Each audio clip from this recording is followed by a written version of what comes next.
Headed by, of course, ang ating mga kaibigan. Ayan na sila. The Doc Almond Derlayan. We have Royce, we have Yves, we have Miss Mariel, we have Tita Angie. Pero unahin na natin, Direk Eduardo Roy Jr. Good evening po at bumati po kayo sa lahat ng mga nandito ngayon. Magandang gabi po sa inyong lahat. Maraming pong salamat sa pagdating nyo dito sa aming gala. Kahit medyo late na, huwag niyong tutulugan yung pelikula.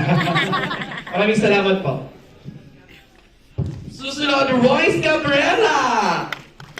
Maraming salamat. Medyo late na nga, sabi ni Direk ko. Salamat pa rin sa pagpunta niyo at sa pagsuporta. So yun, mag-enjoy sana kayo. Yves Flores! And good evening po sa inyo lahat. Maraming salamat po sa pag-hintay. Sana mag-enjoy po tayo lahat. Magandang gabi po. Sana maligayahan kayo.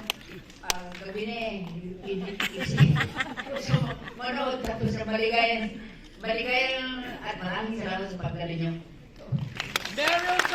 Dahil sinabi niyo lahat pare-pareho, umaga na. Sana hindi kayo mag-enjoy. No, napakasayang gawin tong pelikula to with Tita Angie. So it's an honor to work with everybody. So thank you for coming and supporting our film. And enjoy or not enjoy. Enjoy it.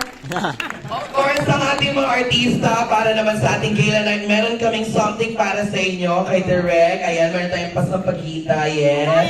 Ano, totoo yan. Ang lakas mga That's Entertainment at Mariel. Ayan na. Oo, Miss Angie Veren, Mariel Soriano, ayan, congratulations. Huwag niyo pong kalilimutan, September 13 to 19, Pista ng Pelikulang Pilipino, mga kaibigan. Kasama po ang Lola Igna sa ating mga dapat panoorin na entries. Palakpakan natin once again ang mga cast and our director. Thank you so much. Pwede na po tayo pumunta.